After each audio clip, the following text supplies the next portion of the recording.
keadaan sekarang ya memang pahit, dirasakan semua orang, dirasakan pemilik usaha, pelaku usaha, kemudian bahkan mereka para pegawai pun juga merasakannya. Untuk pelaku usaha penting untuk adaptif dan kreatif, Yes. sementara kita-kita nih adalah modenya mode bertahan gitu ya. Defensif dan eksploratif. Saya nggak pernah ngutangin orang dan nggak mau juga berutang ke orang lain. Oh ya, nggak pernah Bener. ngutangin orang.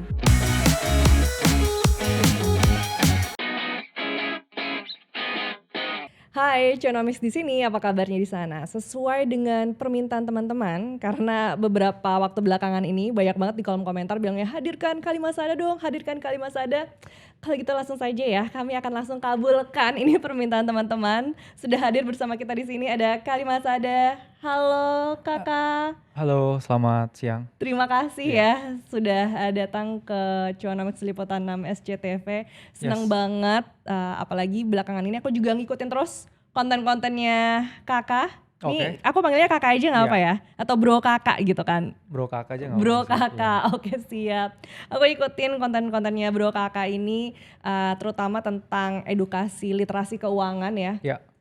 Yang menjadi pertanyaanku, emang ada apa sih dengan literasi keuangan masyarakat Indonesia saat ini?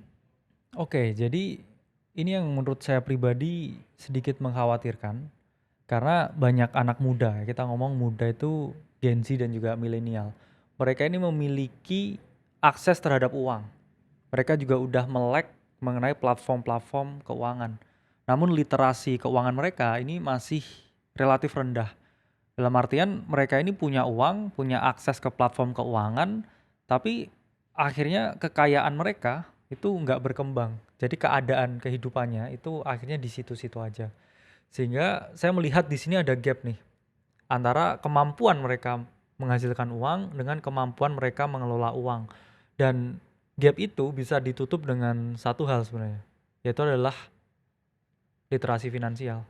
Ketika literasi finansial di sini menjadi penutup dari celah atau gapnya ini, saya rasa orang itu nggak hanya bisa cari duit, tapi bisa kelola duit, nyimpen duit, dan meningkatkan ya duit yang dimiliki. Karena it's not about how much money you make, it's about how much money you keep.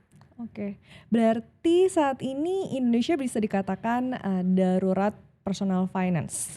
Indikatornya kayak gimana tuh? Sebenarnya kalau data dari OJK ini selalu mengalami peningkatan setiap tahunnya. Literasi keuangan atau kesadaran keuangan masyarakat itu makin lama sebenarnya makin tinggi. Kayak kita ngomong by data ya 60-an% orang itu udah sadar tentang keuangan dan tahu cara mengelola keuangan itu seperti apa. Namun kita kalau ngomong melihat data ya secara buta dengan praktiknya yang ada di masyarakat, yang ada di lapangan, ini sepertinya memang ada ya sedikit perbedaan. Dalam artian memang angkanya relatif tinggi, tapi pelaksanaan dan juga praktiknya yang dilakukan oleh masyarakat terutama Gen Z, anak-anak muda, kayaknya tidak sedemikian meleknya sebenarnya. Karena masih banyak banget ya hal-hal yang tidak mereka pahami sehingga mereka itu akhirnya menyalahgunakan uang yang udah mereka dapatkan dengan susah payah juga. Dengan banyak hal ya kita ngomong adanya pinjaman online, adanya platform-platform online lain yang kurang tepat atau disalahgunakan. Sehingga apa? Ya akhirnya mereka tidak bisa grow atau tidak bisa bertumbuh. Oke, dan fakta-fakta itu yang akhirnya mendorong bro kakak ini Yes. ingin melakukan edukasi begitu ya, Pasti. dengan meningkatkan literasi keuangan ini. Tapi dengan literasi keuangan dan mempunyai pengelolaan keuangan yang baik, apakah bisa mengantarkan kepada bebas finansial? Apakah itu tujuan akhirnya? Semua orang pada dasarnya itu mau yang namanya kebebasan. Kebebasan itu sebenarnya bukan hanya kebebasan finansial. Kita ngomong kebebasan waktu, kebebasan berpendapat mungkin. Namun kita kan hidup di dunia modern ya, di mana semua itu dinilai dengan yang namanya nominal. Kita nggak bisa memungkiri ya, kita bekerja, kita menukarkan waktu kita untuk uang. Kita menjadi seorang pengusaha, kita menukarkan barang dan jasa kita untuk uang. Atau kita menjadi seorang public figure, kita menukarkan value hidup kita juga untuk uang. Pada dasarnya memang uang ini menjadi, ya ini udah ada risetnya juga, ini salah satu indikator kebahagiaan sebenarnya di dunia modern.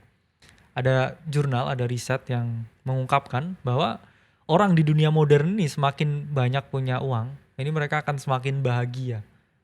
Jadi faktanya memang seperti itu.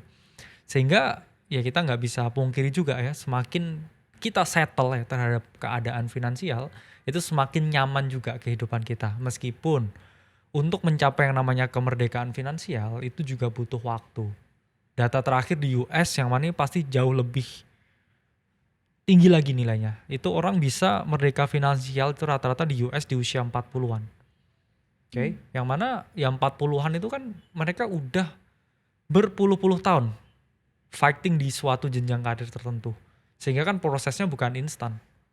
Let's say mereka kerja dari umur 20 tahun kan berarti udah berproses seumur hidupnya dari dia mulai kerja itu.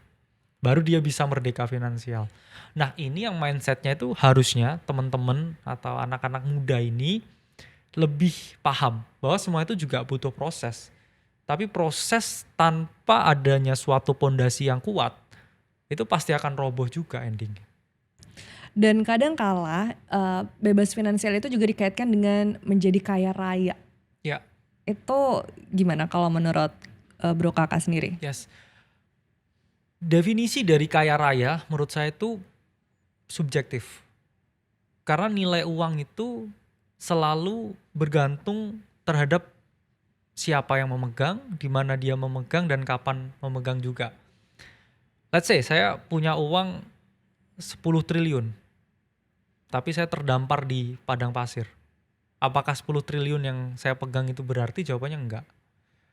Orang di daerah, karena saya lahir dari daerah, itu dengan uang let's say 1 miliar. Mereka di sana itu udah bisa dibilang merdeka secara finansial. Tapi kita ngomong tinggal di Jakarta dengan uang 1 miliar, kita realistis aja. Kurang. Berarti kan sangat subjektif uang itu. Orang bisa dibilang ya kaya raya tinggal di Malang. Tapi biasa aja karena tinggal di Jakarta. Berarti kan perbedaan letak geografis itu juga mempengaruhi loh orang ini kaya atau enggak kan sebenarnya. Maka dari itu saya ngomong kaya raya itu sangat subjektif. Dan kita ngomong kaya raya juga itu tergantung juga dari orangnya ini siapa, backgroundnya seperti apa, keluarganya gimana, latar belakang pendidikannya seperti apa. Jangan sampai seperti keadaan yang ada sekarang. Banyak orang ini yang membandingkan start mereka dengan start orang lain padahal orang lain pun juga berbeda-beda. Akhirnya social comparison yang terjadi karena adanya media sosial dan banyak orang di media sosial yang ingin menerapkan branding ya. Sehingga orang berpikir bahwa mudah sekali memperoleh uang. Padahal kita tahu di US saja itu puluhan tahun bekerja baru merdeka finansial. Sama juga di Indonesia punya se-M di Jakarta sama se-M di Malang juga beda rasanya. Karena kebutuhannya beda, UMR-nya juga beda, biaya hidupnya juga berbeda. Dan saya kata ngomong bukan hanya biaya dan gaya hidup ya, tapi ekosistemnya berbeda. Karena orang di Jakarta kan pasti memang standar hidupnya jauh lebih tinggi. Dan karena kita hidup di dalam society tersebut, ya kita mau nggak mau harus blend in. Kita juga harus ada di standar itu. Berbeda juga di tempat-tempat yang lain, yang mana sangat jauh ya kita ngomong levelnya. Jadi kalau saya ngomong kaya raya itu sangat relatif. Dan aku penasaran kalau versinya Kakak sendiri apa itu bebas finansial? Kan Kakak berarti udah Yes, dari Malang, terus benar. sekarang tinggal di Jakarta. Apakah ada pergeseran juga makna bebas finansialnya? Pasti ya, makna bebas finansial saya sekarang dengan saya 2 tahun yang lalu itu berbeda. Kayaknya juga berbeda dengan saya 2 tahun ke depan. Karena balik lagi, kaya raya itu kan kaya ya, itu sesuatu yang sangat subjektif. Ya mungkin saya bisa kekayaan saya naik 10 kali lipat, tapi kalau saya sakit itu kan nggak ada artinya sama sekali semuanya. Jadi apakah ada perubahan tentang sudut pandang orang terhadap uang? Saya rasa di bracket kekayaan tertentu itu pasti. Karena apa? Karena kan dengan dia memiliki uang, itu dia unlock banyak hal. Pengetahuan dia pasti meningkat. Kemudian relasi dia juga meningkat. Kesadaran tentang pengelolaan uang itu juga meningkat. Karena pada dasarnya berbeda. Skill untuk mencari uang dan skill untuk mempertahankan uang itu dua hal yang berbeda. Ketika mindset kita itu masih mencari, kita memiliki mentalitas yang nothing tulus. Istilahnya kalau semua nol dan di reset dari awal, ada kecenderungan ya kita ini nggak masalah. Yaitu kalau kita nggak punya apa-apa. Tapi ketika kita sudah memperoleh sesuatu, oke, yang mana kita anggap dalam batas yang normal, batas yang wajar, ya kita akan lebih defensif dengan uangnya.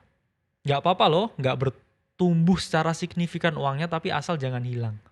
Karena kalau kita ngomong, banyak sekali orang di tier ultra HNWI atau high net worth individuals, itu mereka sampai bingung uangnya ditaruh di mana aja. Cuman satu lah, jangan hilang. Maka dari itu, kalau mereka udah di tahap-tahap tertentu, ya mereka itu hanya ingin uangnya itu stay aja. Dan dalam literasi keuangan berarti tujuan untuk keuangannya sendiri juga harus dipahami ya. Dan setiap orang itu berbeda-beda. Yes, pasti. Berbeda dari satu, bracket kekayaan, dua juga keadaan sosial individunya. Misalkan gini, karena saya udah berkeluarga dan memiliki anak, ini pasti berbeda. Cara pandang saya tentang uang, cara saya melindungi uang dengan orang yang masih belum berkeluarga. Kalau dia belum berkeluarga, dia hanya tanggung jawab ke dirinya sendiri. Tapi kalau orang sudah berkeluarga itu nggak bisa disamakan tanggung jawabnya dengan orang yang mana dia masih belum memiliki keluarga. Itu sangat berbeda. Kita ngomongin ke perspektif investasi, itulah mengapa ada dua jenis investor. Satu orang yang risk averse, dua adalah risk taker. Orang yang cenderung risk taker, dia sangat berani mengambil yang namanya risiko. Dengan ya pasti potensi return yang jauh lebih tinggi. Tapi orang yang risk averse, kecenderungannya itu adalah mengukur risiko. Dalam artian dia selalu melihat dari perspektif risikonya dulu. Karena saya sebenarnya orang yang cenderung risk averse. Dari dulu sampai sekarang karakteristiknya memang risk averse. Jadi sebelum saya berinvestasi terhadap sesuatu, rasa skeptisme saya itu sangat tinggi. Dan saya selalu memiliki prinsip mending nggak untung daripada saya rugi dalam apapun itu. Karena ketika kita stay in the game dan kita nggak mengalami kerugian, ini kita ngomong perspektif bukan di investasi aja ya, let's say di bisnis. Kalau saya nggak rugi, saya mungkin bisa mempertahankan mental saya. Mental itu ada banyak ya. Mental dari modal saya berpikir dan juga mental dari saya mengelola uang. Karena orang juga banyak yang berpikir ya, modal itu hanya capital. Padahal modal itu nggak hanya capital. Modal itu juga bisa mental kita. Karena ada beberapa orang tertentu yang cenderung risk averse dan dia cenderung defensif. Dia itu tidak legowo ya, saya ngomong dengan yang ada namanya kegagalan. Ada loh orang yang sebenarnya memiliki talenta yang cukup oke. Dia sangat berbakat. Dia ini pasti kalau lurus-lurus aja hidupnya, dia ini pasti berhasil. Tapi hanya karena satu kegagalan kecil, semua itu berantakan dan dia nggak bisa bangkit lagi. Karena ada tipikal orang itu yang nggak bisa dapat kegagalan. Mungkin orang yang karakteristiknya itu risk taker, gagal terus nggak apa-apa karena dia mungkin nggak malu dengan itu. Adalah orang yang sangat berbakat tapi hanya satu kegagalan kecil, dia udah nggak mau lanjutin itu lagi. Padahal dia secara kapasitas di luar mental sama modal, dia itu sangat memadai. Tapi hanya karena satu kegagalan kecil, dia udah nggak mau lanjut lagi. Mungkin saya juga yang seperti itu ya, makanya saya cenderung sangat risk averse dan semua saya lihat dari segi risikonya dulu. Berarti menarik ya, ngomongin Yes, tentang literasi keuangan tuh sebenarnya bukan sekedar memahami uang, tapi juga akhirnya memahami diri sendiri dan pasti, tujuan kita juga gitu kan pasti. dalam hidup ini. Tapi nih ya, tidak bisa dipungkiri bagaimana kita mengelola keuangan pun itu juga ada faktor X-nya kan. Ya, Ada lingkungan yang mengitari kita dan situasi saat ini adalah ya tekanan ekonomi tuh sedang ada gitu. ya. Masih realistis gak sih kita untuk bisa bebas finansial di tengah tekanan ekonomi saat ini? Gini, segala hal itu selalu ada yang namanya siklus. Sama seperti di Indonesia. Ada musim kemarau, ada juga musim hujan. Apa yang dilakukan para petani di musim kemarau? Ya mereka menanam dan memanen padinya. Tapi nanti ketika musim hujan, ya kadangkala mereka ini nggak harus ngapa-ngapain. Itu sebenarnya sama juga. Dimana di dalam ekonomi itu selalu ada siklus boom atau keadaan ketika semua orang seneng. Investasi naik, kemudian PHK sedikit, barang dan jasa mengalami kenaikan permintaan dan kita dalam keadaan yang sangat confident atau sangat percaya diri.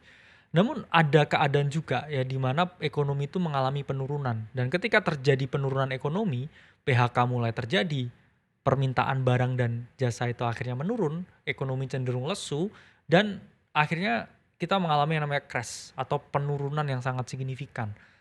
Dan di dunia ini nggak ada yang selamanya naik dan nggak ada yang selamanya turun. Semua itu bergerak dalam suatu roda ekonomi, roda pasar yang mana didorong oleh sistem permintaan dan penawaran. Jadi orang-orang yang pintar, orang-orang yang memiliki mindset kaya itu selalu bisa memaksimalkan modal yang mereka miliki. Jadi kalau misalnya sekarang kita ngomong keadaan sekarang ya memang pahit, dirasakan semua orang, dirasakan pemilik usaha, pelaku usaha, kemudian bahkan mereka para pegawai pun juga merasakannya. Jadi di saat-saat seperti ini ya memang kita harus defensif.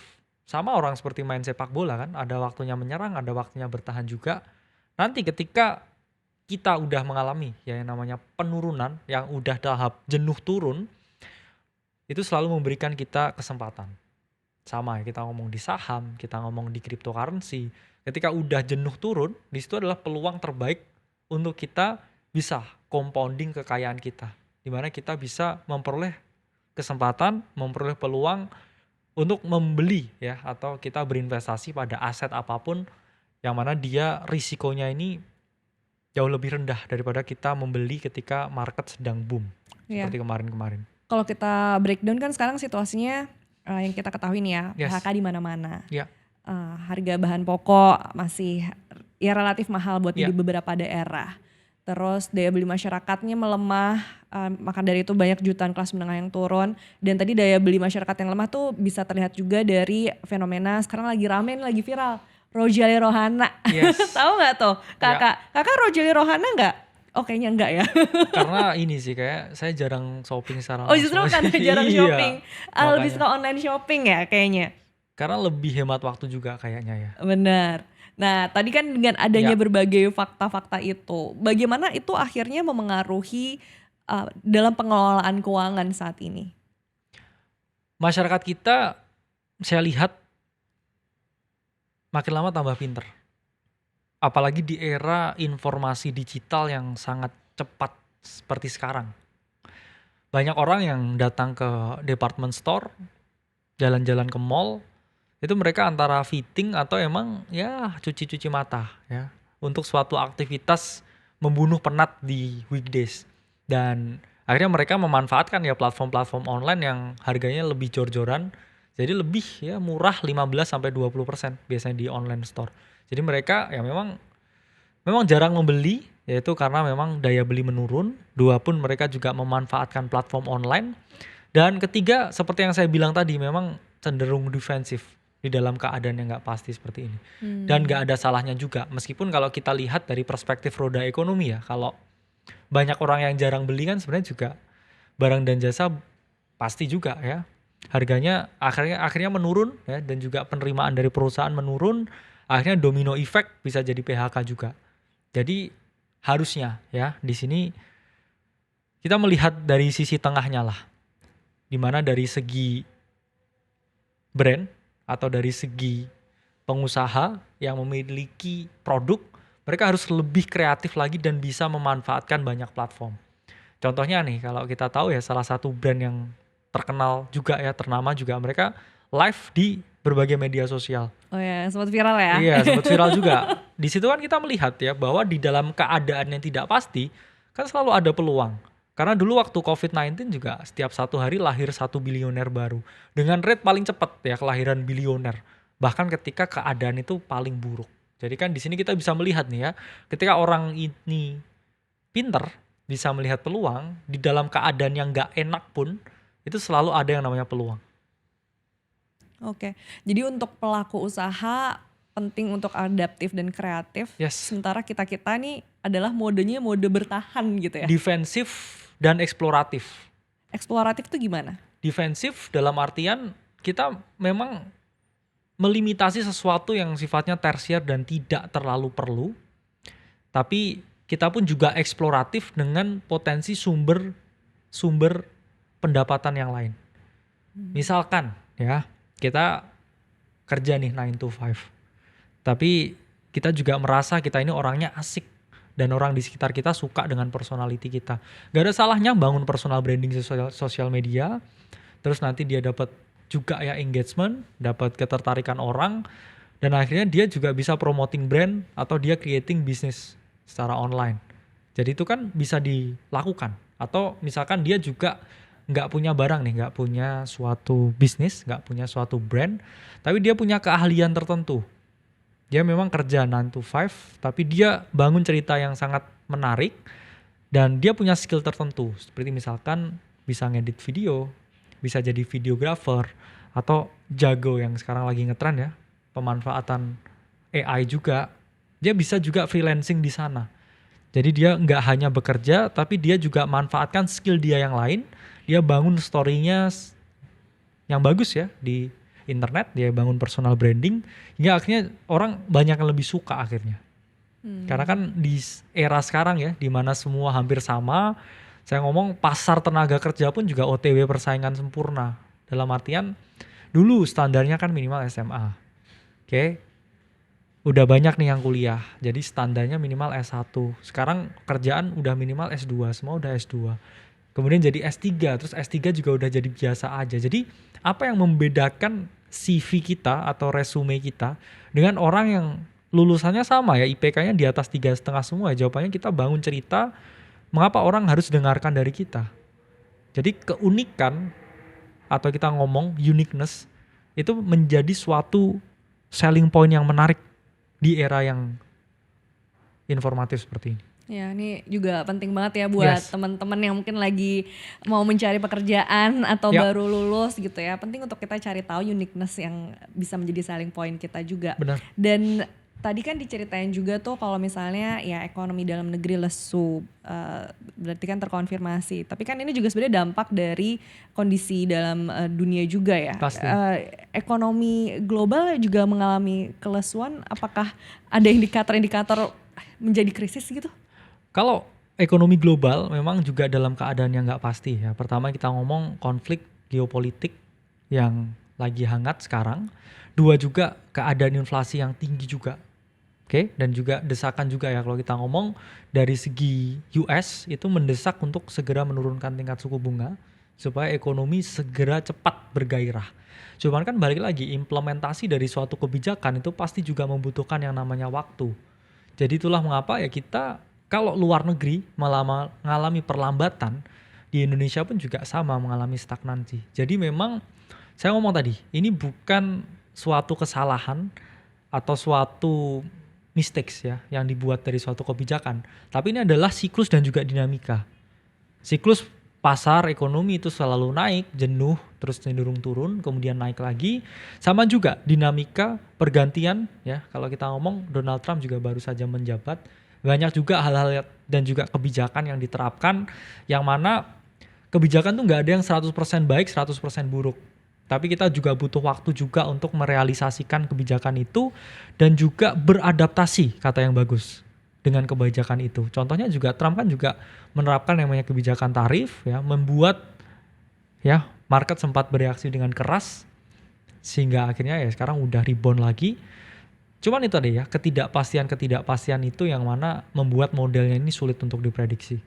Ya, jadi banyak nih ya memang faktor-faktor X yang mulai dari ekonomi global sampai dalam negeri. Tapi apakah itu bisa menjadi alasan atau justru tidak menjadi alasan buat kita harus ngerasa stuck dengan kondisi keuangan kita saat ini? Gini, kita memang harus bisa memanfaatkan peluang di tengah ketidakpastian dan juga ancaman yang ada. Tapi kalau kita selalu melihat dari kacamata pesimisme, masalahnya itu balik lagi ke kompetensi diri sendiri. Kalau kita ini sudah memiliki kompetensi yang baik, dengan keadaan yang apapun, ya bahkan seburuk COVID waktu itu, kita pasti bisa survive. Apalagi hanya gonjang-ganjing ya pergantian, kita ngomong pemerintahan di US, kemudian shifting paradigm yang baru tentang penguasa dunia yang baru, itu pasti akan berlalu karena pada dasarnya semua itu kan gerakan oleh individu. Market pun sebenarnya juga digerakkan oleh individu. Banyak orang yang selalu berpikiran bahwa apa nih saham yang menarik dibeli? Emiten apa nih? Tikernya apa nih? Karena kan kalau kita melihat emiten itu kan suatu perusahaan. Perusahaan itu kan menghasilkan barang dan jasa dengan faktor produksi yang ada.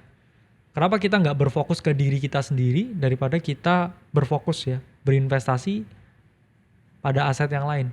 Karena kalau kita bisa menjadi orang yang kompetitif, kita barang dan jasa kita bagus, ya kita juga bisa menyehatkan ekonomi tanpa pasar yang bergerak secara signifikan. Jadi memang kita ya harus ini sih berfokus ke diri sendiri dan juga create value yang nyata.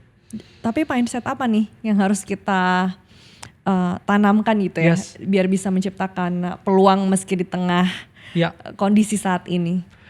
pertama pasti jangan panik ya. Karena kalau kita ngomong orang dulu nggak lihat yang lebih parah ya selama 20 tahun terakhir itu daripada COVID. Orang seakan-akan dulu berpikir dunia itu udah runtuh ya. Dan ya sekarang kita di sini ya, kita masih fine-fine aja. Berarti kan selalu ada solusi di tengah krisis. Dan dua, itu jangan pernah malu untuk mencoba hal yang baru. Karena banyak sekali nih orang ini yang sebenarnya memiliki talent yang oke, memiliki wawasan yang luas, tapi karena ketidakmauan mencoba, mereka ini jadi tidak bisa berkembang. Ketidakmauan mencoba itu juga karena dua hal. Pertama, mental block diri mereka sendiri. Mereka merasa minder, mereka merasa malu, mereka merasa udah tua, nggak kompeten, malas juga. Atau dua juga karena mental block dari orang sekitar. Banyak juga nih ketika kita mau berkembang, kita mau mencoba sesuatu yang berbeda, ya kita ngomong ini crab mentality, ada orang yang cenderung ingin menjatuhkan kita ya untuk mencoba hal baru tersebut supaya ya kita tetap sama-sama aja dengan mereka. Jadi mental itu yang harusnya dieliminasi, mental itu yang harusnya ya dijadikan motivasi untuk kita harus berbeda. Karena kan saya suka quotes ya dari Charlie Munger, ya beliau ini pernah bilang waktu itu bahwa sangat mudah menjadi orang yang sukses, yaitu kita tinggal melakukan hal yang berbeda dari semua orang lakukan. Jadi kalau semua orang melihat suatu direction tertentu, ya kita gampang kalau mau sukses kan kita tinggal melakukan hal yang sebaliknya. Karena memang ya nggak semua orang itu bisa sukses sebenarnya. Begitu faktanya ya, tidak Faktanya semua orang begitu. bisa. Karena kan ya kita ngomong di Indonesia data ya, kita ngomong dari BPS juga orang yang punya rekening ya lebih dari 100 juta itu ya 1% orang yang punya rekening kan. Jadi 99%-an orang itu kan rekeningnya di bawah 100 juta. Itu kan menunjukkan fakta apa ya? Menunjukkan fakta kalau memang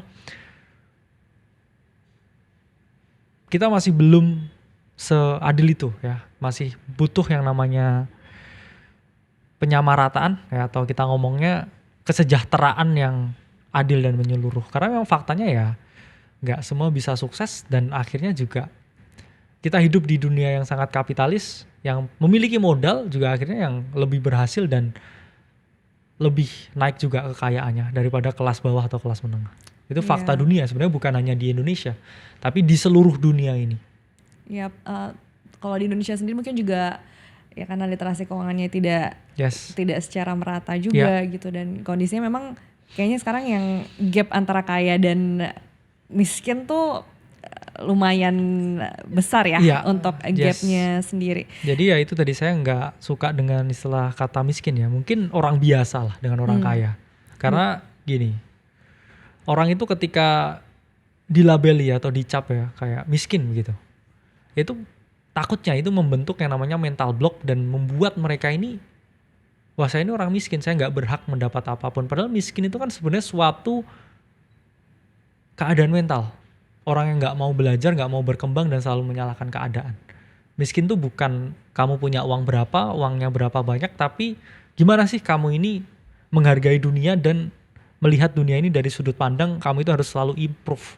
Karena saya ngomong miskin tuh mentality. Tapi kalau orang biasa itu mungkin mereka dalam keadaan yang masih kurang menyenangkan. Mereka dalam keadaan yang masih berjuang. Mereka yang masih mencoba ya bertahan di situasi yang sulit seperti ini. Tapi mereka selalu mau belajar. Mereka selalu paham bahwa hari esok akan lebih baik. Dan ketiga, ya mereka selalu punya kesadaran untuk menjadi ya orang yang selalu berkembang. mengikuti dengan waktu. Karena orang biasa, saya ngomong selalu berhak untuk jadi orang kaya. Oke, kalau memang kemiskinan itu adalah suatu mental ya. Yes. Kira-kira kebiasaan apa yang membuat seseorang itu akhirnya terjebak dalam mental miskin itu? Pertama adalah rasa skeptisme yang tinggi. Berarti kalau kita ngomong begitu, saya dulu juga sangat miskin secara pemikiran. Karena saya dulu selalu merasa ya bahwa sulit untuk bisa menjadi lebih baik lagi.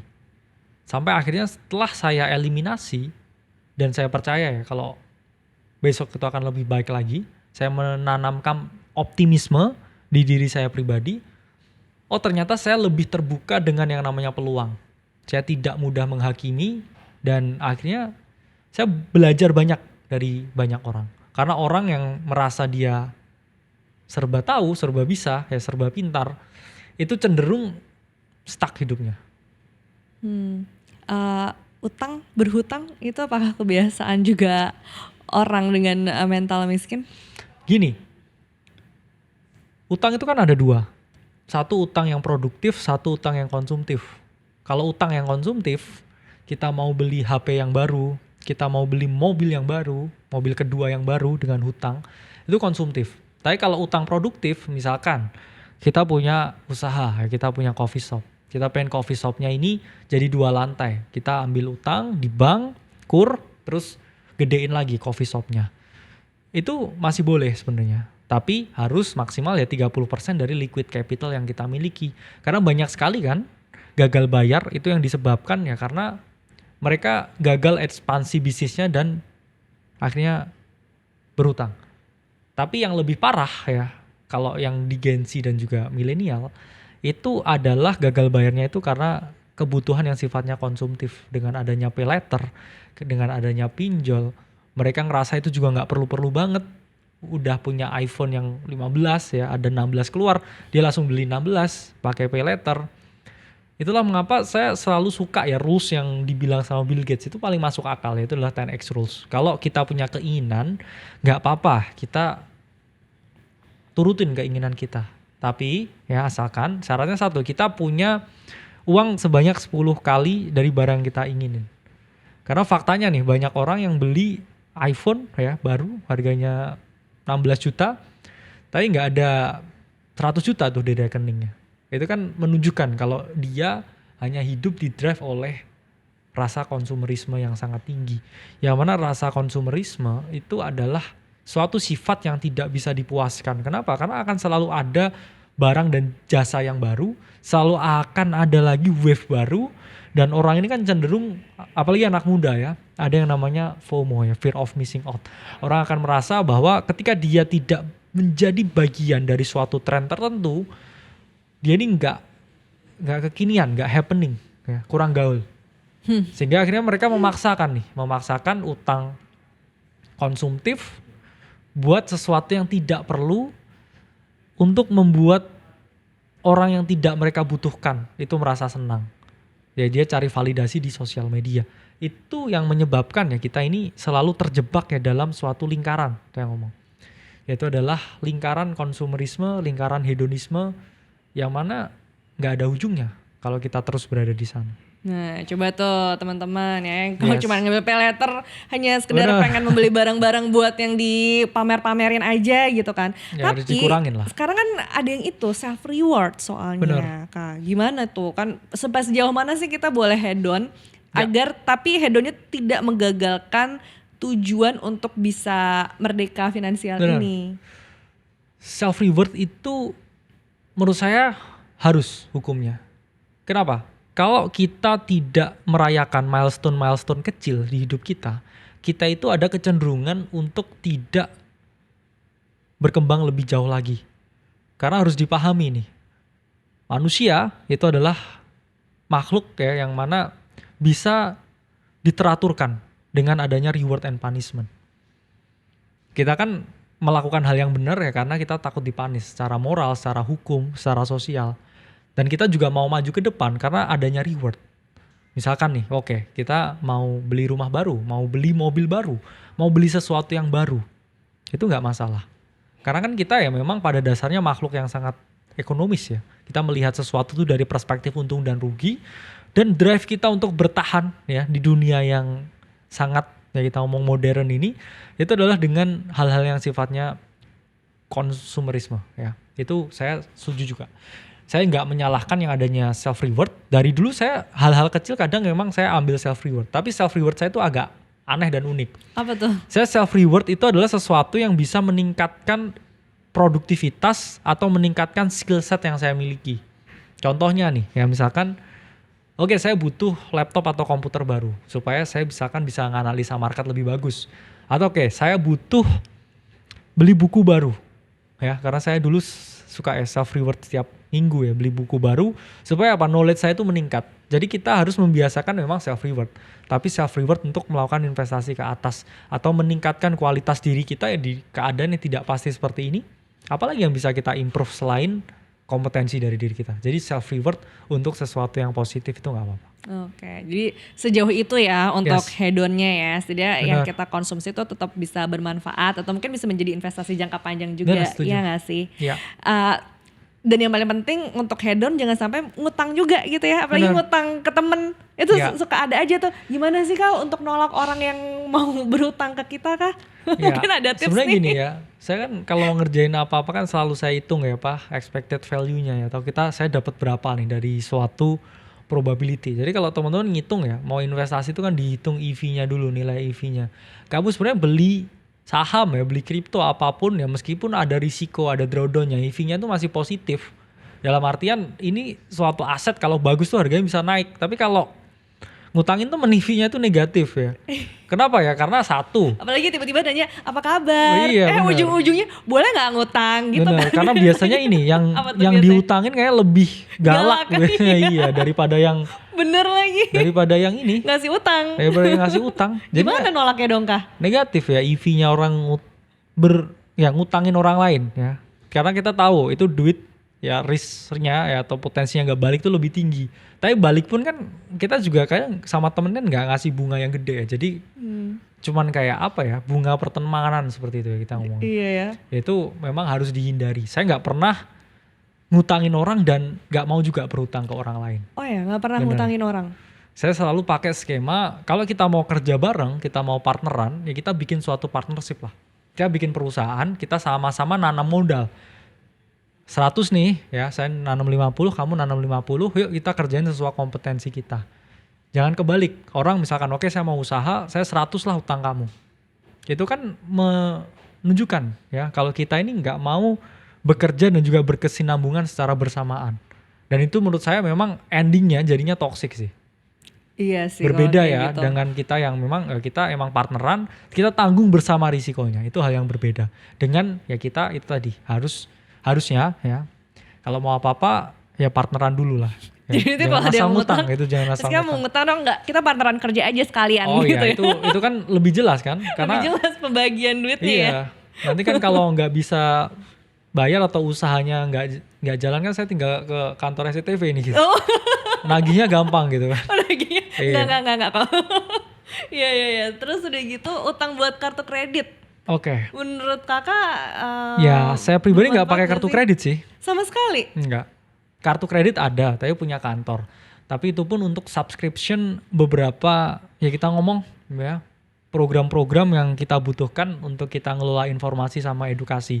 Itu memang digunakan, terutama kalau website dan juga platformnya dari luar negeri ya, kita nggak bisa subscribe kalau nggak ada kartu kredit.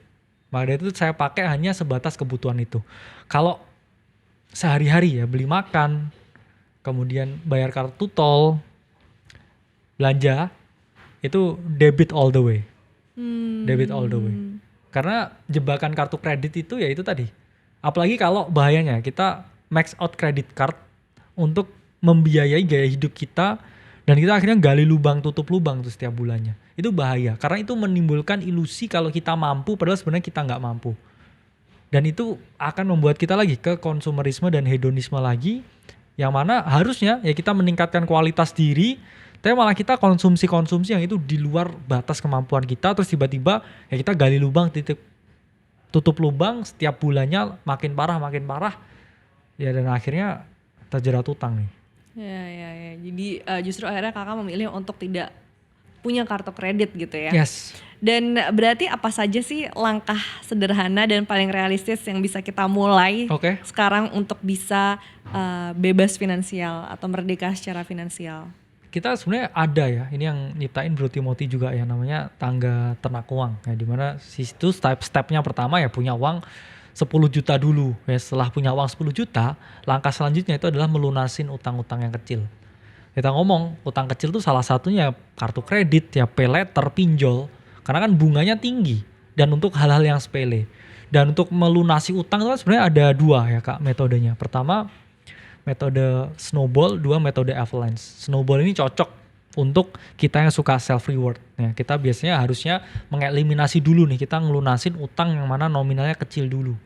Supaya apa? Kita kan ngerasa lega nih, ada beberapa utang yang udah tereliminasi. Yang mana ya tadi yang kecil, ya pay letter, pinjol, kemudian kartu kredit itu dilunasin dulu. Kemudian metode yang avalanche yaitu metode yang mana ya kita eliminasi dulu dari bunga yang paling gede. Takutnya ya utangnya itu kecil nominalnya, tapi karena di platform-platform pinjol itu kan gede banget bunganya. Dan compounding terus bunganya. Jadi takutnya dia nggak bisa bayar utangnya itu. Oke. Selanjutnya ya kalau mau merdeka finansial, kita inilah ya. Simpan yang namanya dana darurat. Apa sih dana darurat? Dana darurat itu adalah dana yang mana jumlahnya 3 sampai 6 kali gaji bulanan kita. In case terjadi hal yang sangat emergensi seperti COVID, kita masih punya biaya untuk hidup 3 sampai 6 bulan ke depan. Saya ngomong kalau di kota besar ya seperti di Jakarta itu 6 bulan lah. Kenapa 6 bulan? Karena kan di sini ketidakpastian itu sangat tinggi. Orang habis di PHK ya selain memang gaya hidupnya lebih tinggi dan biayanya lebih tinggi. Di sini orang setelah di PHK cari kerjaan lagi tuh bisa butuh 3 sampai 6 bulan. Berbeda dengan di daerah. Di daerah itu kalau kita misalkan dipecat, saya udah pernah survei itu 2 bulanan mungkin kita udah bisa dapat tempat kerja yang baru. Karena opportunity-nya itu memang di sana lebih banyak. Kalau di sini kan lebih kompetitif. Ya. Selanjutnya kalau kita mau merdeka finansial, kita udah punya dana darurat ya kita melek investasi. 20% lah ya. Setidaknya itu kita investasiin. Ya dengan ya instrumen apapun ya. Kripto, saham, reksadana, obligasi. Tujuannya kan orang investasi itu kan melindungi diri dari yang namanya inflasi. Inflasi itu suatu kepastian. Inflasi itu keadaan di mana nilai uang itu jadi berkurang. Karena jumlahnya uang itu bertambah banyak. Sehingga apa? Harga barang dan jasa itu naik. Itulah mengapa kita harus investasi. Kita investasi itu melindungi kekayaan kita. Bukan kekayaan ini tambah banyak. Karena sifatnya investasi ya memang harus sesuatu yang aman. Ya, sesuatu yang nilainya relatif ya, akan bertahan sesuai dengan waktu. Tapi buat yang mungkin gajinya masih UMR, Yes. gimana tuh pilih investasi yang tepat? Untuk yang gajinya UMR ya, pertama harus fokusnya dulu di dana darurat sebenarnya. Jangan langsung ke investasi yang memiliki risiko dan potensi return yang tinggi. Karena apa? Karena kalau kita berinvestasi tanpa kita memiliki dana darurat yang tepat, apalagi masih UMR nih ya, UMR gak ada dana darurat, ya kamu nabung dulu harusnya buat 3-6 bulan ke depan. Jangan sampai kamu gak punya uang tabungan, oke? Tapi maksa investasinya high risk, dan kalau kamu kehilangan uangmu di investasi itu, ya gimana kamu mau hidup bulan ini, bulan depan, dan bulan seterusnya, apalagi kalau udah berkeluarga. Jadi kalau buat yang UMR, fokusnya apa sih? Ya kita dana darurat dulu 3-6 bulan. Setelah itu baru kita boleh investasi sesuai dengan risk profile kita. Kalau misalkan kita memang orang yang risk taker, oke, setelah udah kekumpul nih duit 6 bulan, misalkan setiap bulan ini 5 juta pengeluarannya. Udah ada dulu nih tabungan 30 juta, baru setelah itu kita boleh investasi.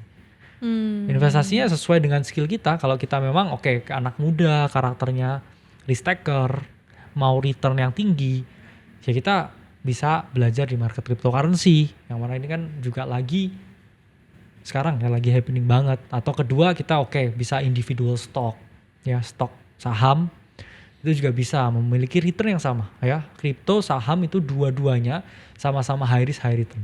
Oke. Kalau memang sudah dana darurat terkumpul, Ya. tapi kan sekarang situasi ekonomi kan lagi penuh ketidakpastian kan. Yes. Kira-kira investasi di kripto apakah juga masih aman atau mungkin ada instrumen lain yang lebih tepat gitu mungkin bagi orang-orang yang nggak mau ngambil resiko banyak-banyak lah. Oke, jadi kripto itu selalu bergerak ke atau di dalam suatu siklus. Sama seperti yang saya jelasin tadi, siklus ekonomi. Di dalam kripto yang mana pemasok utamanya ya atau market leadernya ya, aset yang paling gedenya itu kan Bitcoin. Bitcoin itu bergerak sesuai dengan yang namanya siklus halving. Jadi dalam Bitcoin itu ada algoritma yang mana memotong reward dari para penambang. Itulah mengapa di market crypto itu sebenarnya ritmenya itu relatif ya, sebelumnya itu prediktif. Dimana kita 3 tahun mengalami rally, saya 1 tahun bear market, harga mengalami penurunan, 3 tahun rally, 1 tahun bear market dan seterusnya ya, berdasarkan siklus-siklus sebelumnya. Jadi kalau teman-teman yang mau belajar kripto mulai dari tahun ini ya, kalau saya pribadi, saya melihatnya secara siklus ya, karena kita kan nggak ada yang tahu market, itu relatif sedikit terlambat. Kenapa? Karena kan kita bikin edukasi tentang kripto itu sejak tahun 2022 waktu harganya Bitcoin waktu itu masih 16.000 US dollar. Sekarang udah di sekitar 118.000 US dollar. Naiknya tuh lebih dari 7 kali lipat. Jadi apa yang diharapkan dari aset yang udah naik 7 kali lipat untuk saya pribadi ya. Saya kan udah punya target ya Bitcoin di siklus ini yang mana dari sebelum-sebelumnya saya sampaikan di media saya, itu target pertama saya di 100.000, target saya kedua di 120.000. Jadi saya pribadi target udah terpenuhi dan selanjutnya apakah recommended ya untuk belajar kripto atau enggak? Belajar tuh enggak ada salahnya. Tapi untuk terjun dan investasi dengan kesadaran penuh dan juga exposure risiko yang tinggi, itu harus berpikir lebih bijak lagi. Kalau menurut saya seperti itu. Oke. Instrumen lainnya, emas pun juga sekarang lagi mahal. Yes, emas lagi mahal, tapi emas itu relatif tidak siklikal dengan Bitcoin. Banyak orang yang bilang Bitcoin itu adalah emas 2.0. Namun pergerakan dari Bitcoin itu jauh lebih mendekati S&P 500 atau indeks saham di US daripada harga emas itu sendiri. Emas selama kita masih dalam ketidakpastian geopolitik yang tinggi, harganya masih cenderung mengalami kenaikan. Bitcoin bisa turun. Contohnya kayak kena tarif kemarin, emas naik, Bitcoin turun. Berarti Bitcoin lebih dekat dengan saham-saham teknologi daripada dengan emas itu sendiri. Karena emas kan komoditas. Ya Bitcoin kalau di luar, orang memperjuangkan Bitcoin ini sebagai suatu currency, namanya kan cryptocurrency. Tapi kalau di Indonesia ya sesuai dengan peraturan ya dari Bapepti, Bitcoin ini kan masuknya komoditas. Tapi kalau kita ngomong secara price action, pergerakan harga, ya miripnya itu lebih seperti ya saham teknologi daripada kita ngomong emas yang mana itu adalah komoditas paling besar saat ini. Oke, jadi buat teman-teman yang mungkin lagi baru mau berpikir investasi, instrumen apa nih berarti yang paling aman? Bisa melakukan yang namanya diversifikasi. Diversifikasi itu adalah membagi bracket kekayaan kita, membagi bracket penghasilan bulanan kita ke dalam pos-pos tertentu. Yang mana pos-pos tertentu itu jumlahnya bisa kita sepakati di awal. Misalkan saya mau membuat suatu portofolio nih. Dari 100% itu saya mau 50%-nya berinvestasi di obligasi. Kemudian misalkan 30%-nya ini saya mau berinvestasi ke reksadana pasar saham. Baru di 20%-nya saya mau coba-coba berinvestasi ke Bitcoin. Kita bisa menerapkan yang namanya metode DCA atau dollar cost average. Di mana itu merupakan metode ketika kita setiap bulan atau setiap minggu atau setiap waktu tertentu mengalokasikan uang kita ke dalam aset-aset tertentu dengan jumlah yang sama. Itu juga bisa strategi yang dilakukan. Dan secara tesis ya, secara penelitian, memang orang yang berfokus pada time in the market ya, atau dia bangun exposure, dia nyicil aja lah beli aset-aset itu, dalam jangka panjang performanya ini jauh mengalahkan orang yang mencoba keluar masuk market, pengen jadi trader atau pengen beli yang paling murah jual paling mahal. Karena itu menuntut banyak hal orang bisa timing the market. 1, momentum. 2, experience dia di market. 3, kapasitas mentalnya. 4, eksekusinya.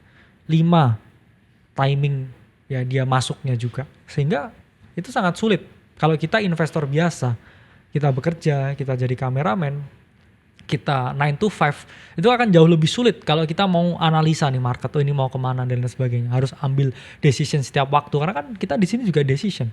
Kayak Kak Rizka pun juga decision kan, siapa Iya, yang harus diundang minggu kerja. depan juga itu decision juga. Terima kasih atas pengertiannya. Benar, jadi jangan decisionnya ini kayak oke, ini mau kemana nih harga saham ini.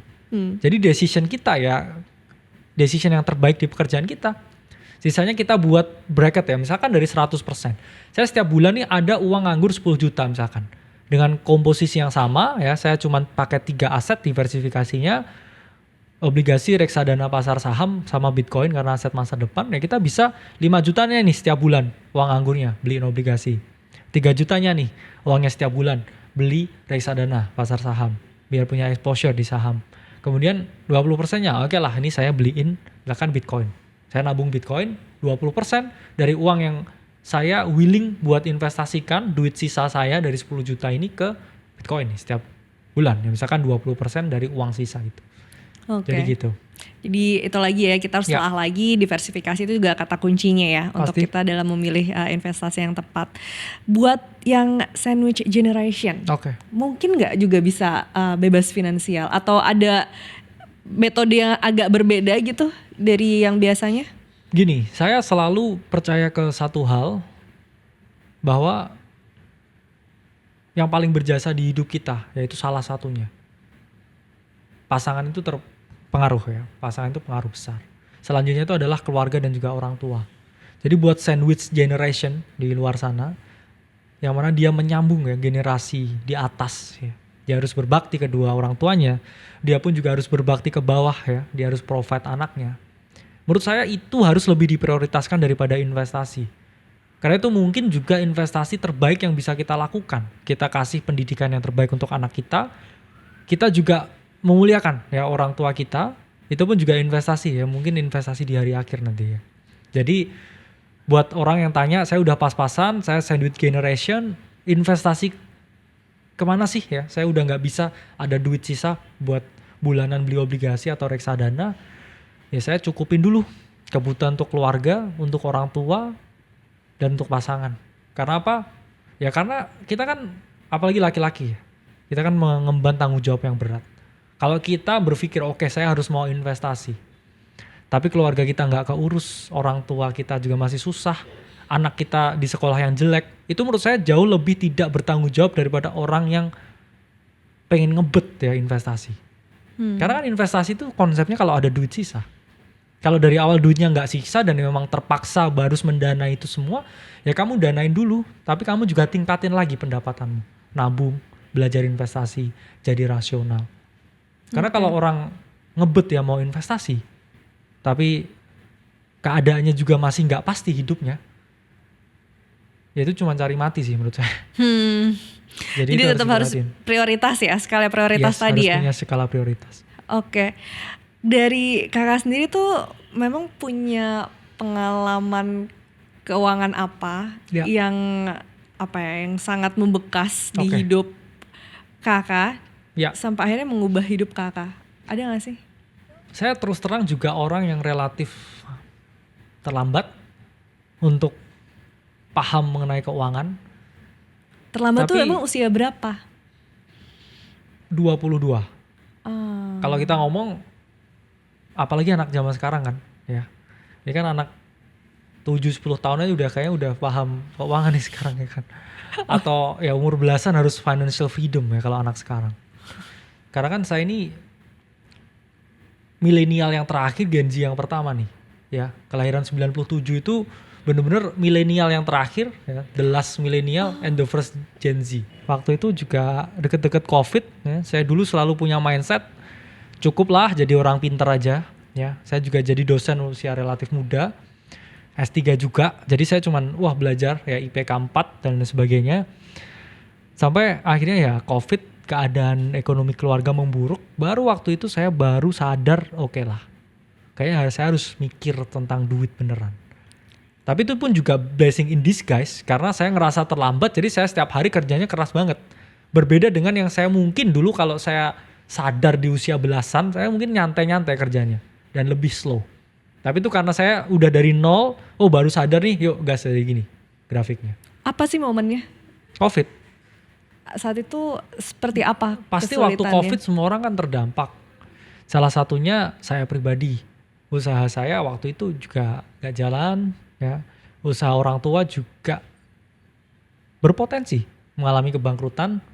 Akhirnya saya merasa bahwa udah gak bisa cuman cukup belajar atau jadi ya kita ngomong orang yang berpendidikan atau pinter ya atau punya prestasi akademik. Akhirnya semenjak saat itu saya jadi lebih sangat money oriented. Dan waktu itu sempat ngerasain sampai minus juga saat Covid. Yes, pasti setiap orang juga mengalami fase tersebut. Kan saya juga bilang tadi ya, Covid itu merestart hidupnya banyak orang. Orang yang sebelumnya gak sadar tentang hidup, dikasih susah, terus dia lihat ancaman jadi peluang. Sama juga. Sekarang pun kalau kita ngomong ini geopolitik seperti apa, krisis seperti apa, saya harus gimana? Ya jawabannya, ya kita harus memanfaatkan ancaman ini jadi peluang. Caranya gimana? Yuk coba lihat kaca, eksplorasi diri lebih baik, ya. Jangan malu untuk belajar dari orang lain, karena saya pun sampai sekarang juga setiap hari terus belajar, karena ilmu pengetahuan itu tidak terbatas, tapi otak manusia itu terbatas, otak saya terbatas. Kemampuan saya untuk berpikir, kemampuan saya untuk menghafal, kemampuan saya untuk memahami situasi dan masalah, itu juga terbatas juga. Mental saya, ya kapasitas mental saya itu juga terbatas. Jadi teman-teman harus paham, ilmu pengetahuan itu tidak terbatas. Tapi ya kita sebagai manusia itu pasti terbatas. Secara personal deh, ada kesalahan finansial yang pernah dilakukan gak sih? Yang bisa di-share ke kita? Kayak mungkin itu adalah, kenapa sih saat itu aku ngelakuin itu gitu. Oke. Pernah gak sih? Sebenarnya saya pribadi gak ada ya. Kenapa gak ada? Karena saya kan tadi udah jelasin, saya orangnya yang risk averse. Saya cenderung selalu belajar dari kesalahan orang lain. Supaya apa? Supaya kesalahan tersebut tidak terjadi ke saya sendiri. Dan jikapun, karena kan orang gak ada yang sempurna, saya pun juga pasti melakukan banyak sekali kesalahan-kesalahan finansial. Seperti FOMO. FOMO juga pernah ya. Oh ya, FOMO apa kira-kira? Ya FOMO ke aset-aset tertentu, atau FOMO ke berbagai hal-hal tertentu, atau kadang eksekusi bisnis, ekspansi yang tidak sesuai dengan rencana, itu juga sering. Ngambil decision yang salah, itu juga sering. Tapi saya selalu percaya kepada ya satu hal. Kesalahan itu selalu memiliki alasan. Kalau saya nggak ambil decision yang buruk, kalau saya nggak hampir bangkrut waktu Covid, ya saya mungkin nggak ada di sini sekarang bisa sharing ke teman-teman semuanya. Oke. Jadi meskipun ada kesalahan yang saya lakukan, itu kesalahan yang baik menurut saya. Ke depan pun apakah saya akan melakukan kesalahan? Pasti. Karena apa kan dunia nggak ada yang tahu.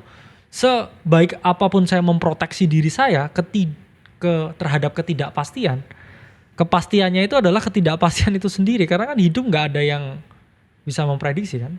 Ya saya selalu percaya sih kalau kita berencana ya Tuhan selalu tertawa. Karena rencana Tuhan tuh jauh lebih baik daripada rencana kita sendiri. Dan setelah mengalami hampir bangkrut tadi, terus sekarang ekonomi sudah membaik, apakah sudah merasakan merdeka secara finansial, bebas finansial saat ini kakak? Kalau bebas finansial kan saya selalu bilang relatif ya. Cuman saya ngomong di dalam keadaan yang saya bilang cukup. Sekarang sudah cukup ya? Cukup untuk bisa menikmati hidup ya, happy. Dan ya mengemban tanggung jawab ya sebagai kepala keluarga, punya anak. Dan ya mungkin tuh kekayaan ya, itu kemerdekaan yang jauh lebih tinggi dari uang. Secara waktu juga lebih bebas juga ya. Ke kantor nggak perlu macet-macetan. Itu standarnya nggak sih kalau buat karena ya nggak tinggal di Jakarta ya, jadinya nggak macet ya kayaknya ya. Terus nggak perlu ngerasain kerja 9 to 5 gitu ya. Tapi karena nggak 9 to 5 itu, jadi 24/7 jadinya. Oh gitu, justru kerjanya 24 jam. Jadi 24 jam per 7, karena kan kita kan hidup di dalam ekosistem yang sangat dinamis. Market juga selalu bergejolak. Isu sosial itu juga selalu ada, jadi nggak 9 to 5 jadi 24/7. Karena itu sebenarnya orang yang gini, banyak orang yang kayak oke deh saya mau resign dari 9 to 5 saya mau ngikutin passion saya mau kerja. sendiri. Saya udah capek digaji. Saya maunya entrepreneurship. Saya maunya fokus di market. Saya maunya bikin agency sendiri. Tapi dia nggak sadar tuh, ketika dia nggak 9 to 5, dia tuh mempekerjakan orang yang 9 to 5 sama dia. Itu yang akhirnya ya bebannya dari linear nih ya jadi eksponensial. Jadi lebih tinggi lagi karena kan dia ngepalai ya orang yang 9 to 5 ke dia. Jadi ya mau nggak mau bebannya lebih berat, tanggung jawabnya lebih tinggi, dan energi, emosi dan money-nya itu juga jauh lebih tinggi yang dikuras. Oke. Dan next berarti kan secara finansial sudah bisa merasa bebas dengan versi kakak sendiri. Target berikutnya apa sih saat ini? Kakak juga punya project bareng Timothy Ronald Yes. juga ya dalam mungkin edukasi ini. Project saya karena saya kan orangnya suka berbagi, suka membangun community, suka sharing informasi. Saya selalu ditesis ya kalau kekayaan, kebebasan, kemerdekaan, kebahagiaan itu jadinya terlalu sepi kalau dinikmati sendiri. Itulah mengapa saya pun juga orang yang terbatas, ilmu saya terbatas, emosi mental saya terbatas, uang saya juga pasti terbatas. Tapi saya tahu satu hal yang gak terbatas yang bisa saya share, itulah edukasi dan informasi. Itulah mengapa ya saya ingin lebih mendedikasikan waktu dan hidup saya ke sana supaya apa? Kalau orang-orang ini lebih teredukasi, lebih tahu informasi, mereka akan bisa merdeka finansial dengan sendirinya. Tanpa saya harus kasih uang saya, tanpa harus saya membantu, tanpa saya harus memfasilitasi. Kalau dia dengerin informasi ini dan ada 1-2 hal yang dia dapatkan untuk membuat hidupnya lebih bahagia dulu deh ya. Itu saya jauh lebih suka ya. Syukur-syukur kalau nggak hanya lebih bahagia, tapi dia lebih mapan secara pikiran sehingga bisa melakukan segala hal itu menjadi lebih baik. Kalau gitu kira-kira apa sih yang mau kakak sampaikan buat mungkin teman-teman yang sekarang lagi stres cari kerjaan, Iya. atau mungkin masih berkutat dengan penghasilannya yang pas-pasan gitu, dan mungkin ngerasa bahwa bisa nggak ya bebas finansial gitu, kayak kemerdekaan finansial tuh kayak masih dirasa mustahil gitu dengan situasi mereka saat ini. Kira-kira kakak mau menyampaikan apa untuk mereka? Mungkin terdengar sedikit klise, tapi ya mungkin yang ingin saya sampaikan jangan menyerah sih. Karena kan kalau kita menyerah, yang jelas ya perkalian ya atau output yang kita dapatkan tuh pasti 0. Tapi kalau kita stay in the game, kita stay humble, kita tetap jadi karakter yang baik untuk orang lain, kita selalu akan tetap ya mendapatkan sesuatu di dunia ini. Jadi intinya bertahan dulu. Karena orang yang udah mencapai tahap kemerdekaan finansial pun, atau kita ngomong orang yang udah konglomerat pun, mereka juga kadang bertahan. Begini pun mereka juga ekonomi sulit juga pasti bertahan. Jadi ada saatnya ya kita jadi agresif, saatnya juga kita ada jadi pasif. Tapi yang penting ya kita tetap inovatif, kita tetap eksploratif. Ya mungkin terdengar klise, tapi kalau kamu menyerah sekarang, gak akan ada masa depan yang lebih cerah. Oke, terima kasih kakak. Oke. Itu tadi perbincangan kita Thank you, bersama Kak Rizka. Kalimasada. Dan sampai jumpa di Chonomics berikutnya. Thank you kak. Oke. Thank you.